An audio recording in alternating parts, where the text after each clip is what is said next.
A house is made of wood and stone, but only love can make a home.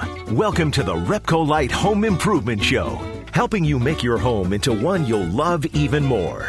On News Radio Wood 1300 and 106.9 FM. Well, good morning, everybody. Happy Saturday. Haley, happy Saturday. Happy Saturday. You having a good day? It's been a weird day. Yeah. Yeah. Tell them about the joke. Crossing the road. Yeah. I'm on my way to work, and in front of me on the highway, I can see this little black speck, and it looks like it's moving. I'm like, what the heck is this? Is it going to be a cat or something? I get closer. It's definitely a chicken. Trying to cross the highway. It's in the middle of the highway. I, swerved a little to get around it, but caused a 12-car pile up behind you. I'm really but the worried about saved. this chicken. I know. You don't know if he made it, do you? No. We're going to assume he made it. Yeah, let's assume he made it. Yeah. And that everyone else is safe as well. Right. But it's such a unique, strange thing. And it reminded me of something that I had seen on the internet this week, scrolling around social media or something. And I watched this video of a chicken in a barnyard attacked by a hawk. So this hawk swirls in and tries to scoop up this chicken. And there's all this feathers going, and it's a security camera that's filming this. Yeah. And you see this other chicken across the barnyard, look and see this, and he just puts his head down and rushes in to the rescue, or at least trying. So he's fighting. So cute. Yeah, he's fighting with the hawk too. Feathers are going everywhere, and it still doesn't look good for the chicken, right? Yeah. But then, off to the right side of the frame, you see the real hero enter. It's a goat. He walks in and he kind of looks around like, what is going down here? Puts his head down and goes charging the hawk. So the two chickens, the two chickens and the goat are battling against the hawk until he finally leaves the one chicken alone. They're really friends. You think the Disney movies are false. It's like out of a movie, yeah. Right. They're real. Goats aren't always jerks. So weird. Yeah. So anyway, that Haley's chicken story spawned all kinds of stuff. But we better get to the show. Yeah. Because we've got a lot of stuff planned. We're going to be talking at the end of the show about wallpaper, some questions that we always get. And the main question is, I don't want to strip the wallpaper. Can I just paint over it? And we talk about it from time to time, but we're going to talk about it again because it comes up all the time. We'll tell you why that's probably not the best idea and what you can do to kind of get around that. Exactly. And we're also going to be talking about something unique that you just bought. Yeah, I got a steamer, and originally it was just going to be for clothes and upholstered things, but there's actually so many things that you can do with a steamer. It's kind of incredible. It is. You started to tell me, and I said, just don't tell me anymore because I just want to learn about it on the radio while everybody else learns about it. So we're going to get to that. We're also going to be talking about putting colors on your trim, your interior trim, not just white. Right, Everybody thinks about just going white. a little out of the box. Yeah, so we're going to talk about that. Speaking of out of the box, let's get to that. We want to talk first off about a gem of West Michigan. We've highlighted different businesses or different things to do in West Michigan that we think deserve more attention than they probably get. And covered a bunch of different places. Right now, we want to focus on out-of-the-box games, toys, and puzzles. There's a Zeeland location. There's a Kentwood location. And now they just opened up a brand new store on 8th Street in Holland. So 3 locations all over the place. And you've talked about them on the radio before because they're a part of our Christmas giveaway. Yes, we've had the owner on the store, Jeff Rietveld, and he's helped us put together the game packages that we've given out at Christmas time. We're going to do that again this coming Christmas.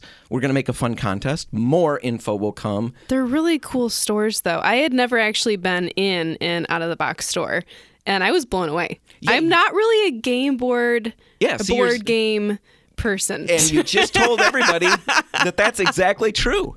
Yeah.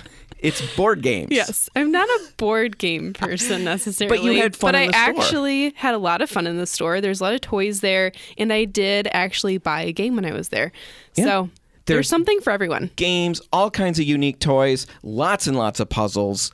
Really, really fun. My family, we have spent so many hours and, of course, so many dollars at that store. I mean, we have filled our home with games.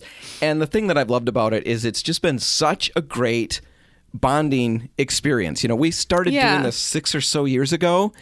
And, some of the kids are moving past it just because time. They're in college and they don't have time to do board games like we used to. But they still reference back to some of our favorite funny moments are happening around the table, and we're just laughing our heads off, having fun, playing games that aren't like Monopoly or, now some people love those. These are different from that. They're definitely pushing the boundaries kinds of games. Very accessible. You can find simple stuff, complicated stuff, anything you want. Well, and Really your fun. daughter, Hannah, asked for a more complicated game for her birthday that was recent.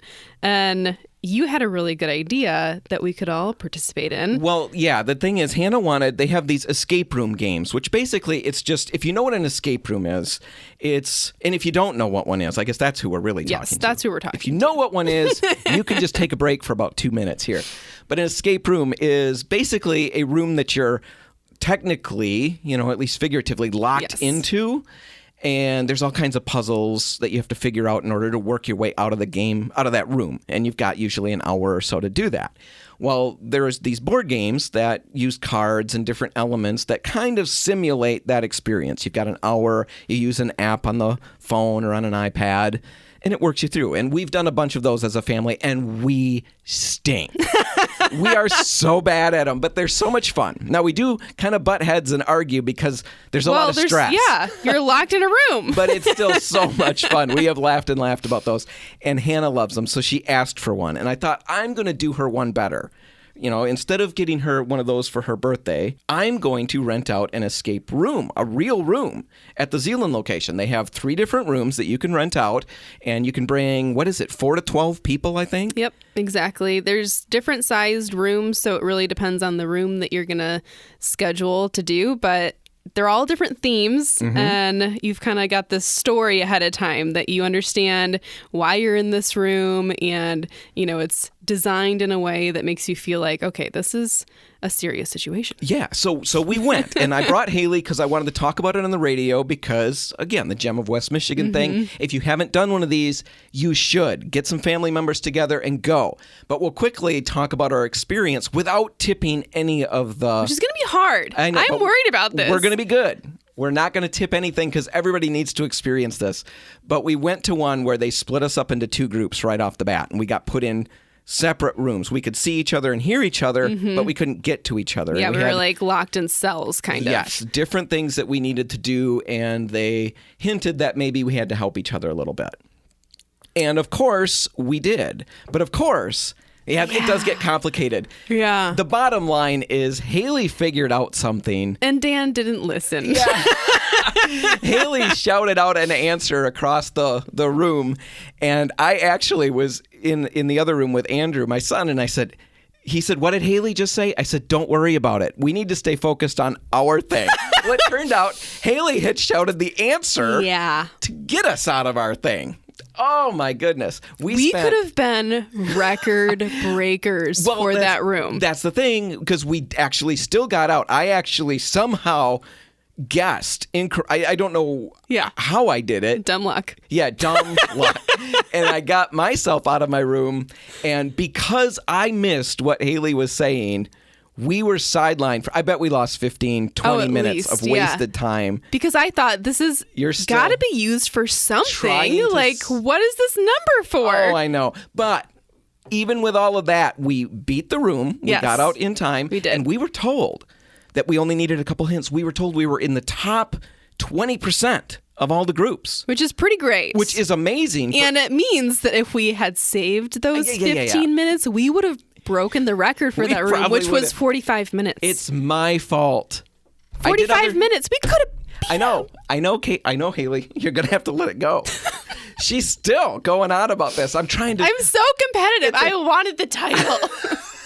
We're a team. We win and lose together, and in this instance, we won. Yeah. We got to remember that. We just didn't won. win as well as we could have. But we had so much fun. We did. The kids had fun. Everybody was able to solve certain parts of it. It's true. So many little riddles, so many little clues to figure out. So much fun. I definitely recommend it. With COVID stuff, they're running, I think they said, half the number of rooms or half the number of appointments as they normally would. Exactly. So they've got time in between room checkouts so that they can clean everything and sanitize it. So it's definitely a COVID safe environment. Definitely a safe environment. You can go online to ootbgames.com and you can actually schedule a room. You can call the store and ask them any questions you've got about these escape rooms, and they will get you figured out and lock you into a time. You can go there. I think it's $25 a person. So bring some people.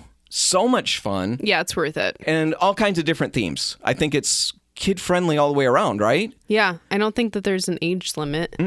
No, really, really fun. Out of the box games, toys, and puzzles. You can check them out online. You can definitely stop by any of the stores. Zeeland, right on Main Street, Holland on 8th Street, and Kentwood. 3 different locations. The Zeeland one is the only one with the escape rooms. All right, we're going to take a break, and when we come back, we're going to be talking about different colored trim, right?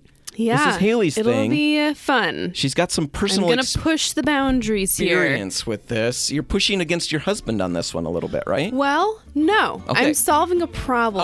Okay, solving a problem. Well, Haley's going to solve that problem in just a minute, so stay tuned.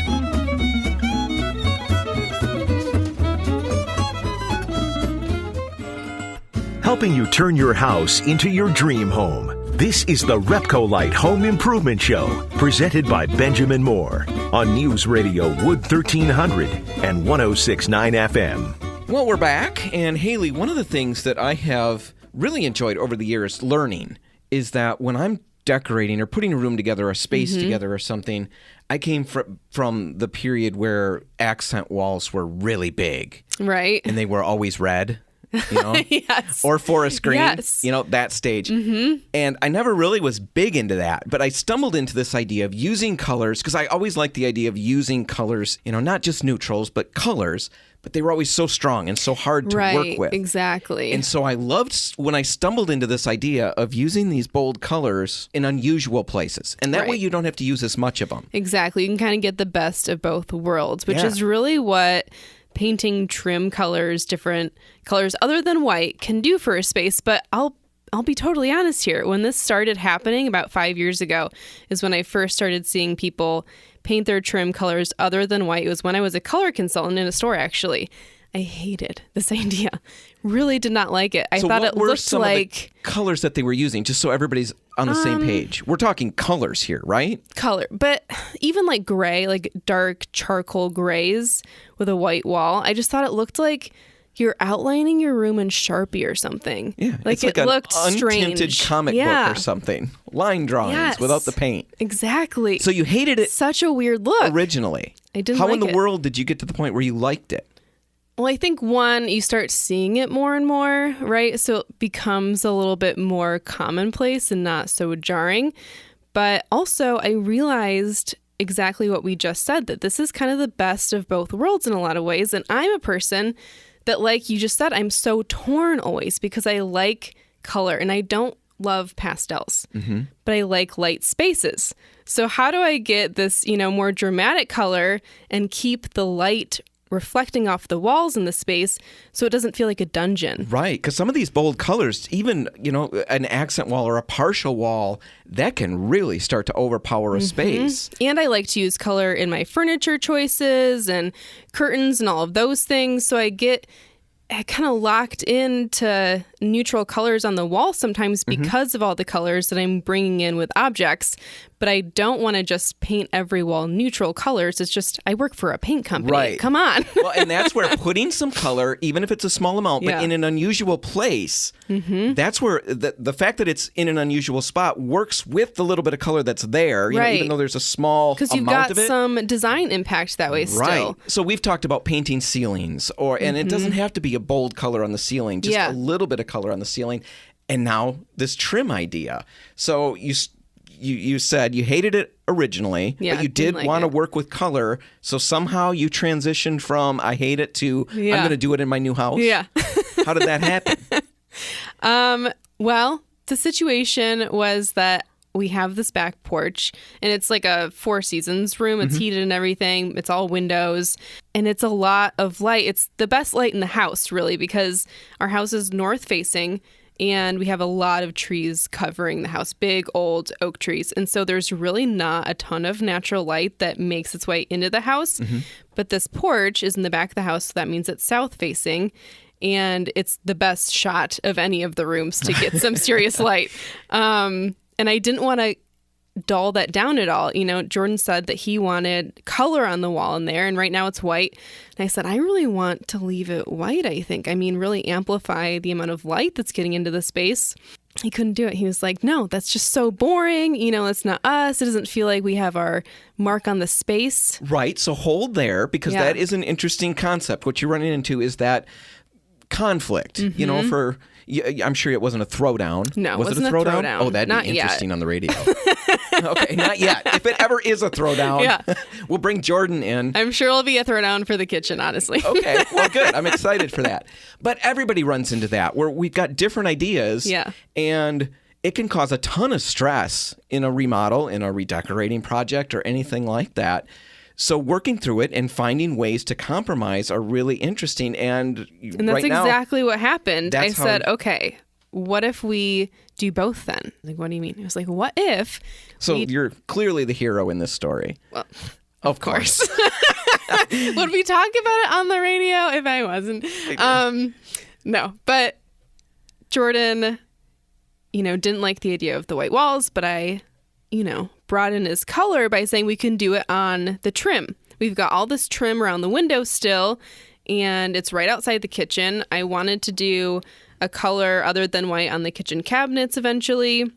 We can carry that same color onto the trim in this room, and now we've kind of got a theme that's working its way through the house. And best of both worlds, we've got a ton of light reflecting off the walls still, because we can still paint those white like I want, and we can still add some personality into the space, which is what Jordan was really looking for. So I have a couple of questions that I'm assuming other people are going to be wondering too. First off, what color, have you picked a color for the trim yet? I haven't picked the exact What color. are some of the ideas that you're working with, just so Green. people get it? So green. Yes. A lighter green, kind of like maybe a minty feel, but not like Crayola. It's got a little bit of depth still. Okay. That gives people an idea. So you're thinking about that on the trim.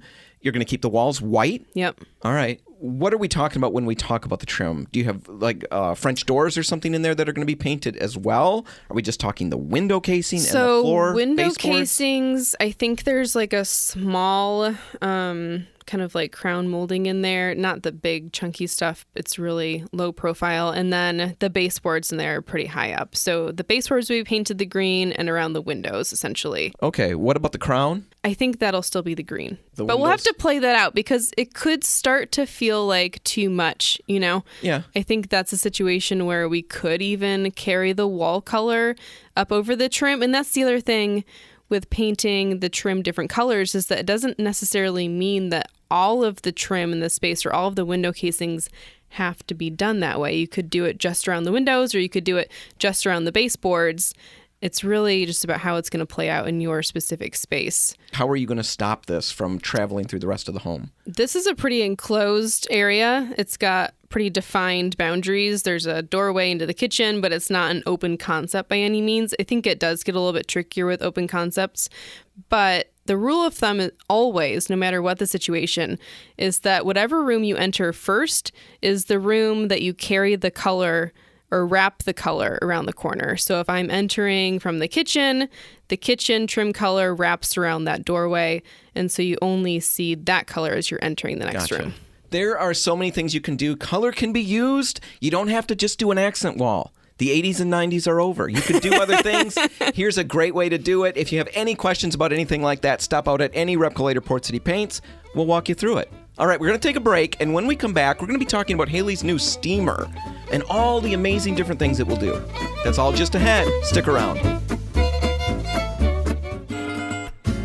If you want to take your DIY skills up a rung, the RepcoLite Home Improvement Show is here to give you a boost on News Radio Wood 1300 and 106.9 FM. Well, Haley, you talked about something. You bought something new. And Yes. I'm very excited about it because I love cleaning. I love the Right, results of you do. cleaning. I love new implements that help me clean and make things even better, right? That might simplify the process. Right. Now, you bought a steamer, Yes. right? And I don't know anything about this. So you're going to have to just walk us through, and I'm going to ask, well, I'm A going lot to of try questions. I'm going to ask good questions, but I'm not going to lie. Some of them might be ridiculous because that's how my brain works. But let's just start with describing it for everybody. What exactly are we talking about here? It's not a vacuum type steamer. No, it's just a high pressure, really hot steamer. So it's called a Dupre Neat steamer. That's the model. Neat. Neat, like, Yeah. boy, that's neat. Yeah. Like that? Or is it two or E's? like, no. That really doesn't matter. That's one of those dumb EAT. questions. Okay. So what does it look like? It was like a little... Yeah, it looks like a boxy little thing? white box. Really simple. I liked the design of it, first off. Just like a really dumb reason to buy something. It stresses the importance of good design, though. Yes, there are it people does. like you who, Yeah. if it looks cool, they want to own one. Well, I clicked on it because it was like, oh, look at this cute little white box.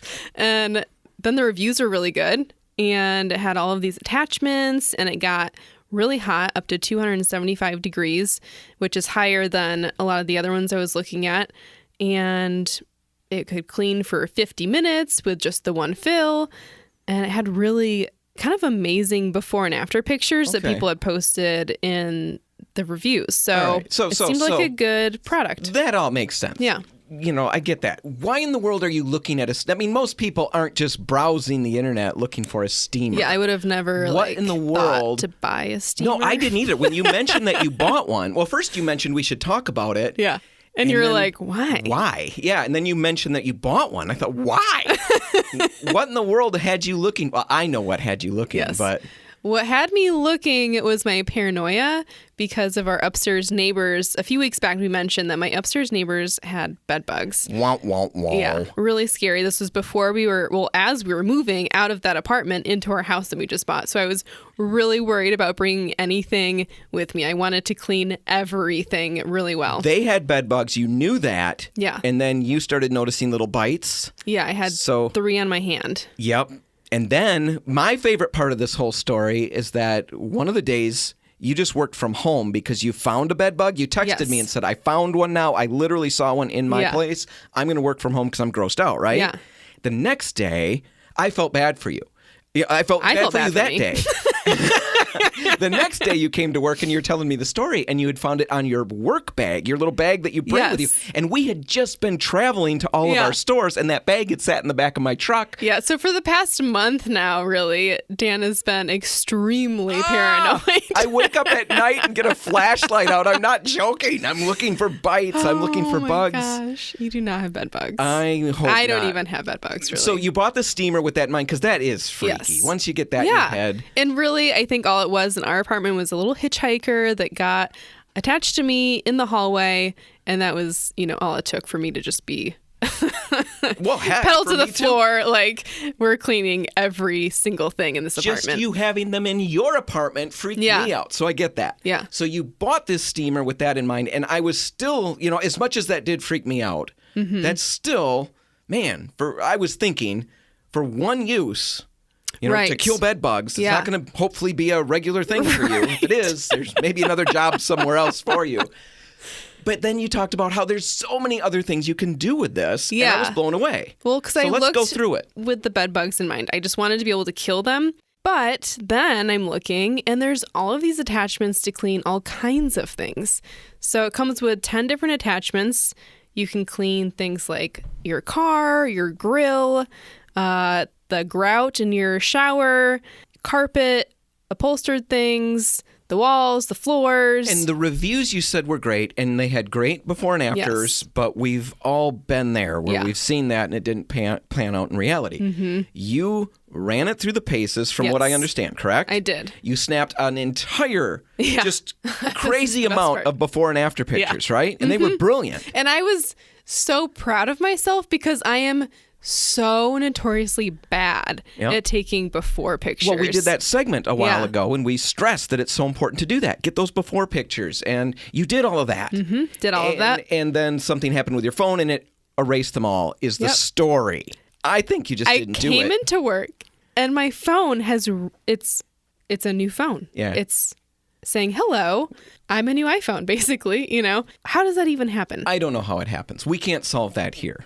But the bottom That's line craziness. is all of your pictures are gone. Yeah, all of my apps, So we're going to have to rely on your truthfulness to help us understand if this really worked. Now, Yes. what I want to get to is all the different things you did. I want to Right. know the success level of it.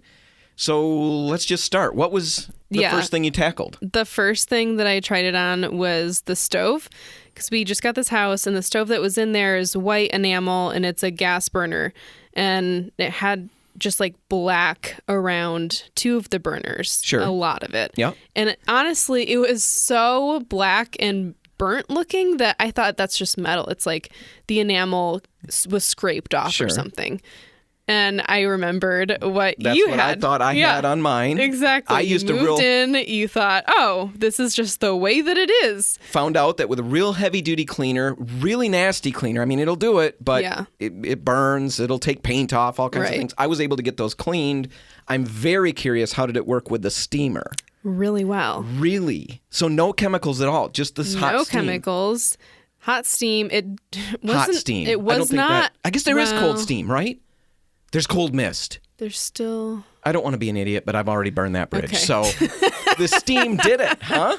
Yes, it did the job. It wasn't magic by any means. I mean, I had to use some serious elbow grease, but it did come off. It's all white now. So All right. So kind of amazing. It worked on that. What'd you tackle next?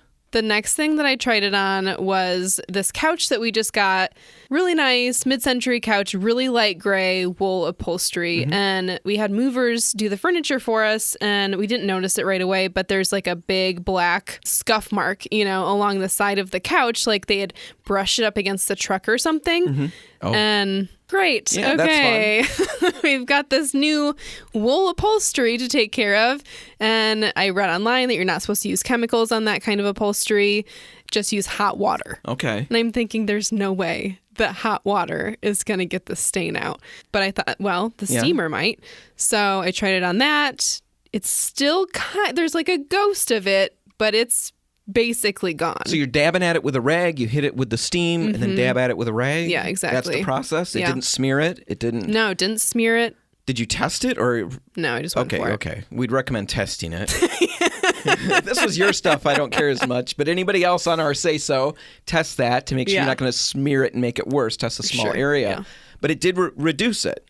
Oh, yeah. I mean, it's... So you were still happy. You have to look for it now. And before it was like...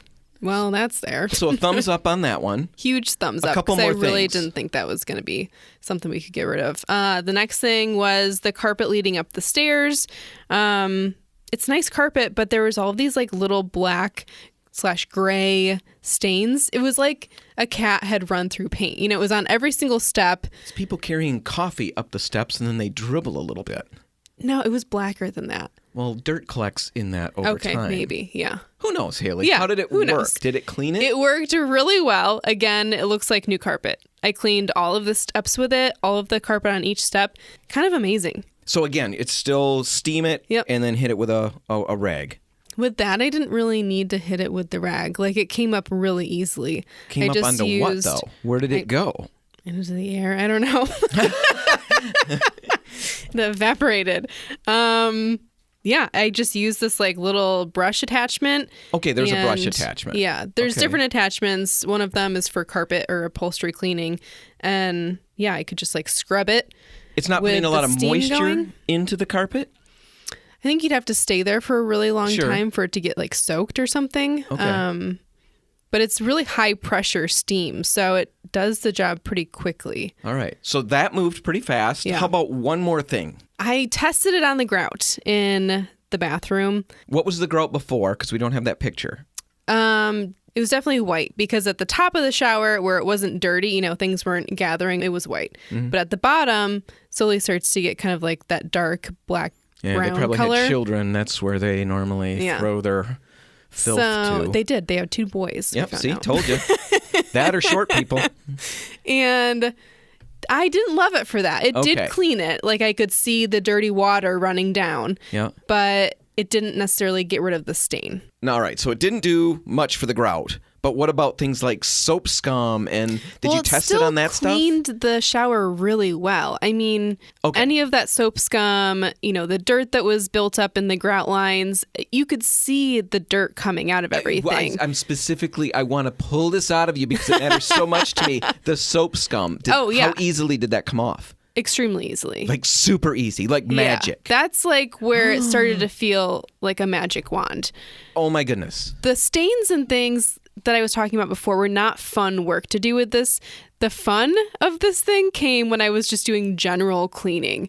That, hard watermarks and the kitchen sink just disappeared. Really? I mean, those two? The stainless steel kitchen sink looks brand new at this point, just from running the super hot steam over it and then wiping it down afterwards. And it was it. amazing. Just run it over it. Exactly. So you're not scrubbing? No. I want to go back to the soap scum one more time. Not scrubbing. Oh, see, that's a little bit what heaven's going to be like. The soap scum's going to just come right off.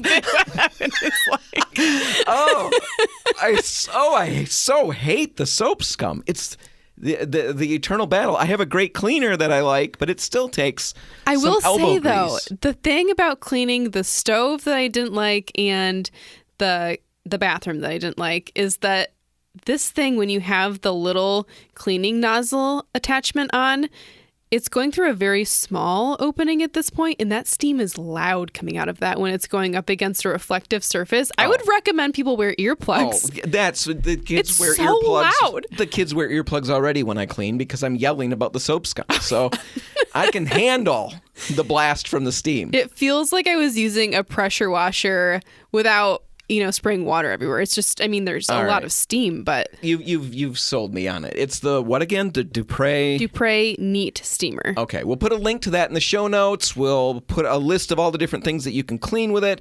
Roughly, what did it cost? It cost me $150, but that was a sale price. Normally, it's listed at $199. Is it worth $199? I think so, because it would make cleaning everything so much easier. There's no products to keep track of. I'm not switching the type of cleaner that I'm using from room to room.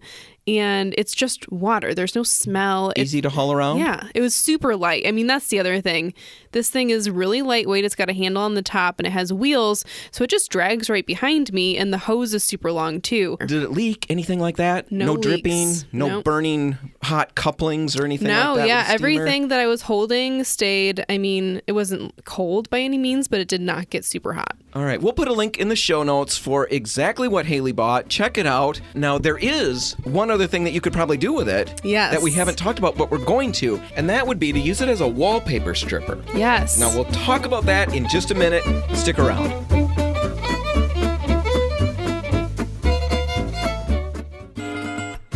If you want to take your DIY skills up a rung, the RepcoLite Home Improvement Show is here to give you a boost on News Radio Wood 1300 and 106.9 FM. Well, Haley, last segment we covered your steamer.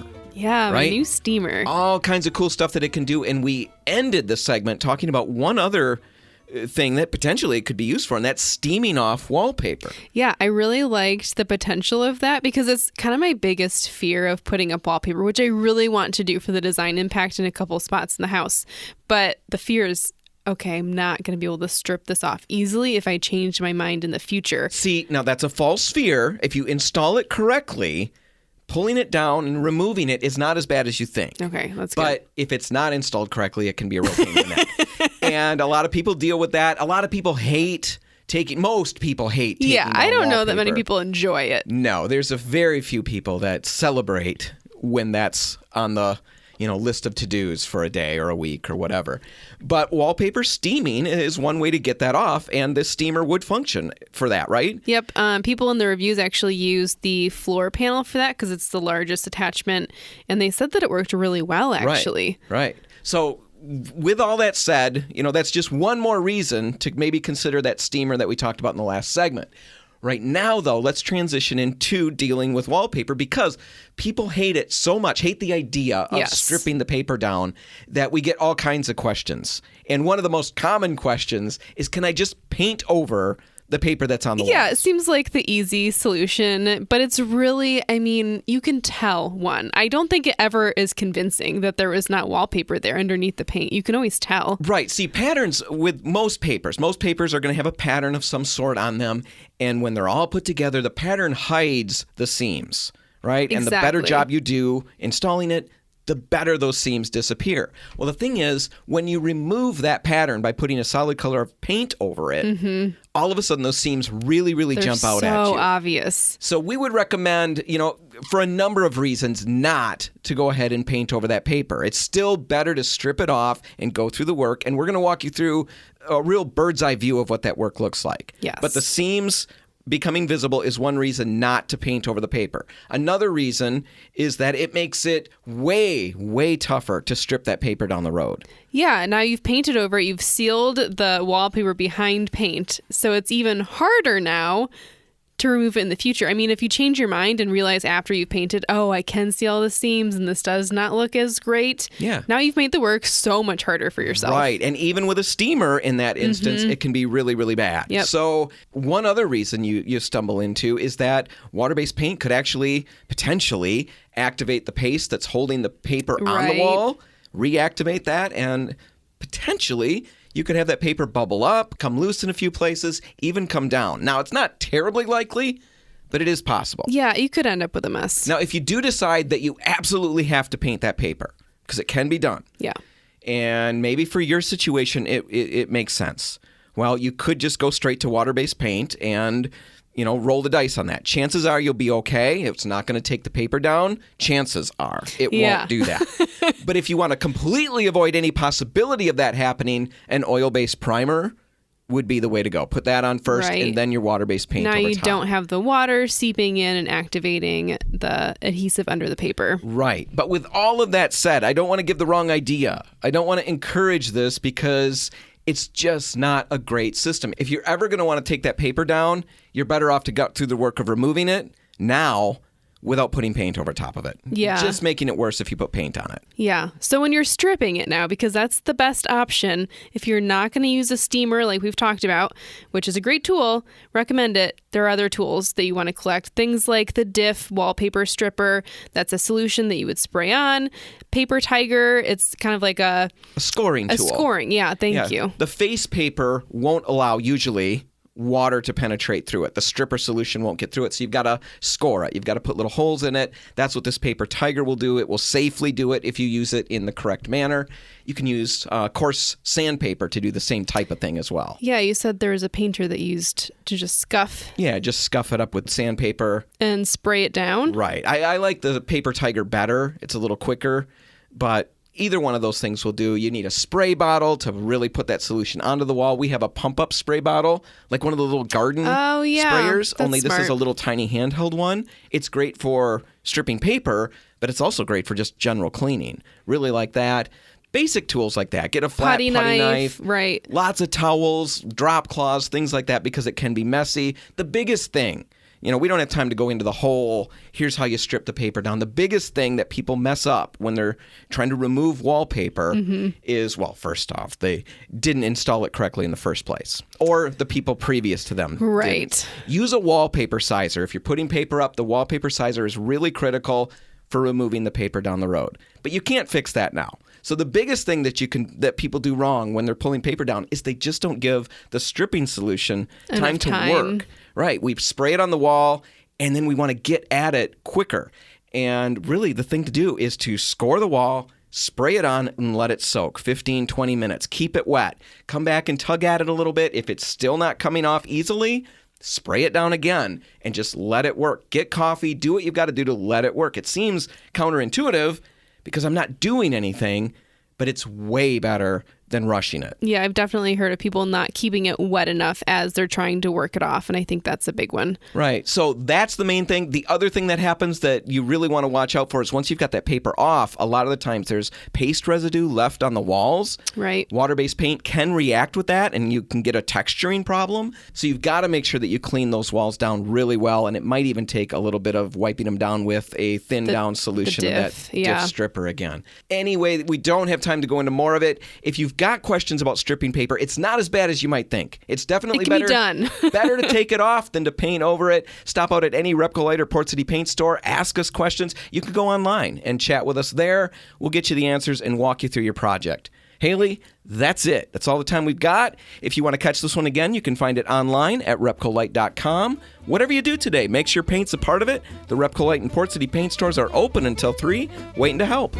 I'm Dan Hansen. And I'm Haley Johnson. Thanks for listening.